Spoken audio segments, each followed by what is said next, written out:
Hello दोस्तों, स्वागत है आप सभी का आपके अपने YouTube channel the next level में। और आज के इस वीडियो में मैं एसएससी जीडी हिंदी के लिए प्रैक्टिस सेट 1 लेकर के आया हूं, जिसमें 5 अलग अलग टॉपिक से आपको क्वेश्चन पूछे गए हैं इसमें।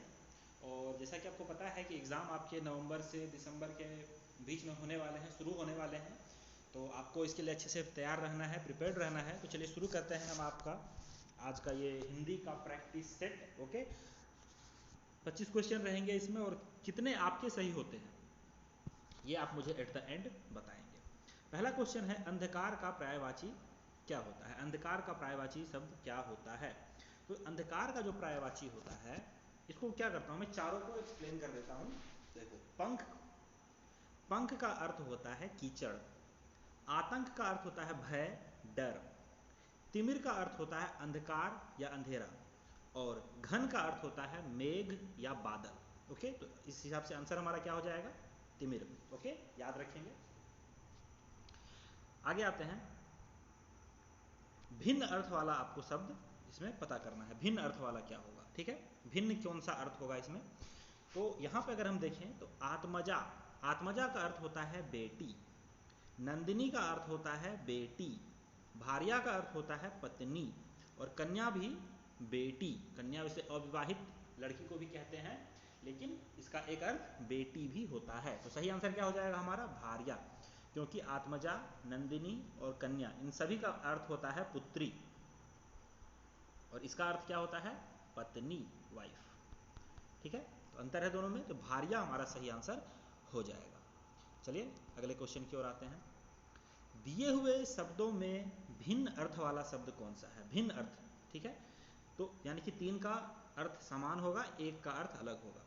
तुरंग का अर्थ होता है घोड़ा। ओके, तुरंग का अर्थ होता है घोड़ा। मृगेंद्र, मृगराज, व्याघ्र, सभी का अर्थ होता है बाघ। तो अलग कौन सा हुआ? तुरंग, यानी कि आंसर हमारा क्या हो गया? तुरंग। ओके, अगले क्वेश्चन पे आते हैं, निधन का पर्यायवाची क्या होगा? अच्छा क्वेश्चन है। दीवावसान, देहावसान, देहांतर या आवरण। ओके, दीवावसान, देखो सबसे पहले आमरण, आमरण का होता है मरते तक, मरते दम तक। ओके, या कह सकते हैं मरते समय तक। जैसे आमरण अनशन करते हैं, तो वो अनशन कब तक चलती है? मरते, जब तक मर नहीं जाते तब तक। देहांतर जो है वो आत्मा का जब एक शरीर से दूसरे शरीर में जाने की जो प्रक्रिया होती है, उसको देहांतर कहा जाता है। और देहावसान जो है, देहावसान का अर्थ निधन होता है कि देह का अब अंत हो गया। ठीक है, देह का निधन हो गया। और दिवावसान का अर्थ मेरे को समझ में अभी ध्यान में नहीं आ रहा है, अगर आपको पता है तो आप मुझे कमेंट करके बता सकते हैं। हमारा सही आंसर यहाँ पे बी नंबर होगा। नेक्स्ट, निम्न में से कौन सा विकल्प किरण का पर्यायवाची नहीं है? किरण का पर्यायवाची नहीं है, आपको यह बताना है। तो यहां पर देखिए, अंशु, रश्मि, मयूख, इन सभी का जो पर्यायवाची होता है वो अर्थ होता है किरण, लेकिन प्रकाश का पर्यायवाची होता है उजाला। इसीलिए इसका सही आंसर हो जाएगा बी, प्रकाश। आगे आते हैं, कृतज्ञ का विलोम क्या होता है? कृतज्ञ के विलोम से पहले हमें कृतज्ञ का अर्थ पता होना चाहिए। विलोम सभी को पता है, कृतज्ञ का विलोम कृतघ्न होता है। रटा हुआ है, फिर भी अगर आपको अगर इसका अर्थ मतलब इसकी जानकारी रहेगी कि इसका मतलब क्या होता है, इसका अर्थ क्या होता है, तो आपको भविष्य में ही आपको खुद को फायदा होगा। कृतज्ञ का मतलब होता है ऐसा व्यक्ति जो उपकार मानता हो। इसके लिए कुछ और भी शब्द होते हैं, जैसे कि अनुग्रहित, शुक्रगुजार, आभारी। और कृतज्ञ का मतलब जो उपकार नहीं मानता हो। ओके, चलिए आगे आते हैं, नेक्स्ट क्वेश्चन पे चलेंगे। विपत्ति का विलोम क्या होगा? विपत्ति का विलोम क्या होगा? तो विपत्ति का विलोम जो होता है, विपत्ति का अर्थ होता है इसमें, विपत्ति का अर्थ विलोम होता है संपत्ति, अर्थ मतलब इसका विलोम, और इसका अर्थ होता है संकट या आपत्ति। ओके, ये आपत्ति, इसका अर्थ इसका सेम टू सेम है, याद रखेंगे, पर्यायवाची है इसका। अगला देखते हैं, अनुराग का विलोम क्या होगा? अनुराग, अनुराग का अर्थ क्या होता है? अनुराग का अर्थ होता है प्रेम या भक्ति। ठीक है, प्रेम या भक्ति, अनुराग का अर्थ होता है ये। तो विराग का क्या अर्थ होगा? सॉरी, इसका अपोजिट क्या होगा? तो अनुराग का अपोजिट विराग ही होता है, यानी कि विराग यानी कि जो प्रेम और भक्ति नहीं, वो अपोजिट हो जाएगा, घृणा, या फिर प्रेम की जगह वहाँ पे आपको हो जाएगा हेट। ओके, और यहाँ पे अगर मैं अराग की बात करूँ तो अराग का अर्थ होता है बिना राग वाला, यानी कि जिसके अंदर राग यानी कि प्रेम है ही नहीं जिसके अंदर। ओके, वैराग, वैराग यानी कि मोह, मोह से जो अलग हो गया है, संसार में जो मोह से अलग हो जाता है। ओके, उसके बाद वितराग यानी कि जिसके अंदर राग नहीं है, जिसके अंदर राग खत्म हो गया है। ओके, राग, राग का अर्थ होता है मोह माया। ओके, याद रखेंगे आप। दक्षिण का विलोम क्या होता है? तो दक्षिण का एक तो आप उत्तर कर सकते हैं, दक्षिण का विलोम उत्तर, उत्तर नहीं है तो वाम। ओके, ऑप्शन नंबर सी, वाम। नेक्स्ट क्वेश्चन देखते हैं, आशा का विलोम शब्द क्या होता है? आशा, आशा का विलोम जो है, देखो यहाँ पे आप कई सारी चीज़ें कर सकते हो। आशा का आप नाउम्मीद कर सकते हो, हताशा कर सकते हो, ठीक है। लेकिन आपको मैंने कई बार बताया है, अगर आप मेरे वीडियोस देखेंगे तो विलोम शब्द हमेशा पेयरिंग में चलते हैं, पेयर होते हैं विलोम शब्द के। तो आशा का जो पेयरिंग विलोम होगा वो निराशा होगा। ओके, तो इसका सही आंसर यही होगा। अगर निराशा नहीं है तो निराशा से मिलते जुलते शब्द जैसे ना उम्मीद हो गया तो हम टिक कर सकते हैं। लेकिन अगर उसका पेयरिंग वर्ड है, इसीलिए विलोम शब्द भी याद करने के लिए आपको कहता हूँ कि आप विलोम शब्द अगर याद करेंगे तो आपको पेयरिंग वर्ड्स याद होंगे। ओके, तो याद रखेंगे, आशा का ऑपोजिट निराशा, और ये इसका पेयरिंग वर्ड है। आगे अगला देखते हैं क्वेश्चन, पर्यावरण का संधि विच्छेद क्या होगा? एक वीडियो मैं आपके संधि विच्छेद के लिए लाऊंगा, जिसमें संधि विच्छेद कितने प्रकार के संधि विच्छेद होते हैं, क्या क्या होता है, उसमें सभी चीज़ें मैं एक्सप्लेन करके आपको अच्छे से बताऊंगा।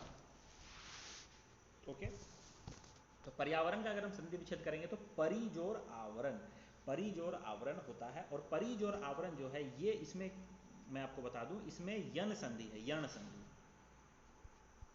संधि के बहुत से प्रकार होते हैं, और इसमें परि का जो ई है और आवरण का जो आ है, ये मिलके बनाया है वा, सॉरी या, वा नहीं या बनाया है। ये पर्यावरण में ये आ गया ना, तो ये ई और आ मिलके पर्यावरण बनाता है। ओके, चलिए नेक्स्ट क्वेश्चन पे आते हैं।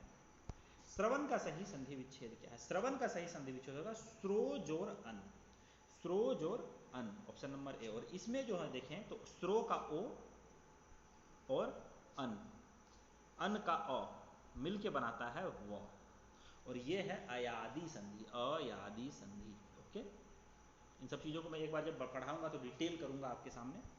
चलिए नेक्स्ट क्वेश्चन देखते हैं, दृगंचल का सही संधि विच्छेद क्या है? दृगंचल, दृगंचल का सही संधि विच्छेद होगा दृक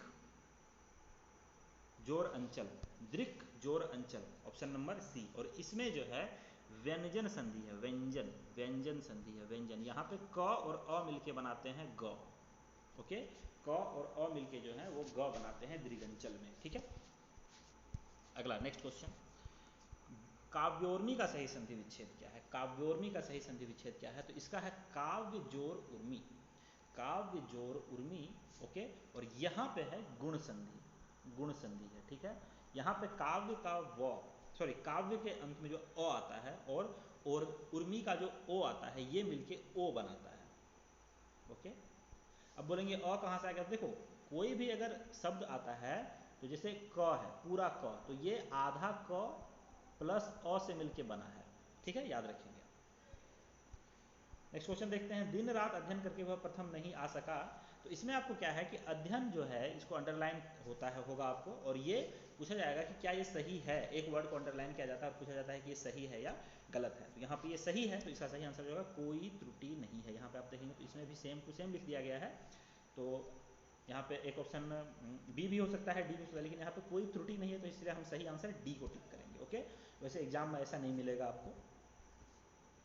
अगला क्वेश्चन पे आते हैं कि दिनकर राष्ट्रीय भावधारा के ओजस्वी कवियों में अग्रगण्य है, और यहाँ पे अग्रगण्य जो है ये अंडरलाइन है आपको लिए। तो अग्रगण्य क्या ये सही है? तो नहीं, ये सही नहीं है, ये सही नहीं है। यहाँ पे सही होगा अग्रगण्य, अग्रगण्य, अग्रगण्य का अर्थ होता है प्रमुख, और यहाँ पे सही आंसर जो है आपको है ऑप्शन नंबर बी में, ऑप्शन नंबर बी में अग्रगण्य है, तो यही हमारा सही आंसर भी होगा। ओके, इसका अर्थ होता है प्रमुख, श्रेष्ठ। ठीक है, अग्रगण्य। चलिए नेक्स्ट क्वेश्चन देखते हैं। अगर वीडियो अच्छा लग रहा है तो वीडियो को आप जरूर लाइक करें, अपने दोस्तों से इसको शेयर भी कर सकते हैं चाहें तो। और अगर चैनल को सब्सक्राइब नहीं किया है, SSCGD का फॉर्म भर रखा है, तैयारी कर रहे हैं, तो चैनल को सब्सक्राइब कर लें। बहुत अच्छे अच्छे वीडियोज अभी आपको मिलेंगे, जिससे आपको क्या है कि बहुत फ़ायदा होगा। पिछले बार भी SSCGD के एग्ज़ाम में बहुत से बच्चों ने अच्छे मार्क्स हमारे वीडियोज़ को देख के लाया था। देश की सेवा के मार्ग पर चलते हुए उन्होंने व्यक्तिक कष्टों का प्रवाह नहीं किया। तो यहाँ पे व्यक्तिक को आपको अंडरलाइन किया हुआ है, तो व्यक्तिक नहीं होके वैयक्तिक होता है, वैयक्तिक, इसका मतलब होता है व्यक्तिगत, जाति, इंडिविजुअल। ओके, नेक्स्ट देखते हैं कि दिए हुए शुद्ध वर्तनी वाला शब्द आपको ढूंढना है कौन सा सही है। तो यहाँ पर जो इन सब में सही होगा, सही होगा, सही होगा अतिरंजित, अतिरंजित। ओके, अतिरंजित सही होगा, जिसका अर्थ होता है बढ़ा चढ़ाकर कहना। दिए गए शब्दों में शुद्ध वर्तनी वाला शब्द है, दिए गए शब्दों में शुद्ध वर्तनी वाला शब्द कौन सा है। तो उच्चारण में आधा च होता है, इत्यादि में आधा त होता है, और मुंह में म के ऊपर अर्ध अनुस्वार होता है। तो सही आंसर यहाँ पे हो जाएगा ताम्र, इसका अर्थ होता है तांबा। अब यहाँ पे आपको पर्यायवाची शब्द ढूंढने हैं। पर्यायवाची शब्द, हाथ का मैल का अर्थ क्या है। तो हम जैसे कई बार बोलते हैं पैसा तो हाथ का मैल है, तो आपको लग सकता है कि बहुत कीमती वस्तु है, भाई हाथ का मैल नहीं, इसीलिए कहा जाता है हाथ का मैल क्योंकि पैसा बहुत तुच्छ वस्तु है, बहुत ज़्यादा इंपॉर्टेंस नहीं है पैसे की, ज़रूरत है ठीक है, लेकिन बहुत ज़्यादा नहीं। ओके, इसका सही आंसर हो जाएगा ऑप्शन नंबर ए। डींग हाँकना, इसका क्या अर्थ होगा। डींग हाँकना का अर्थ होता है सेखी बघारना। ओके, सेखी बघारना, डींग हाँकना, सेखी बघारना, लंबी चौड़ी फालतू की बातें, 14 बीघा में पुदीना लगा हुआ है, इस तरह की बातें। चलिए आगे देखते हैं नेक्स्ट क्वेश्चन। निम्न में से कौन सा मुहावरा नहीं है। मुहावरा नहीं, अब देखो ये सबसे डिफिकल्ट क्वेश्चन है, जानबूझ के रखा है ये ताकि आपको कुछ अच्छा जानने को मिले। दो चीजें होती हैं, एक होता है मुहावरा, एक होता है लोकोक्ति।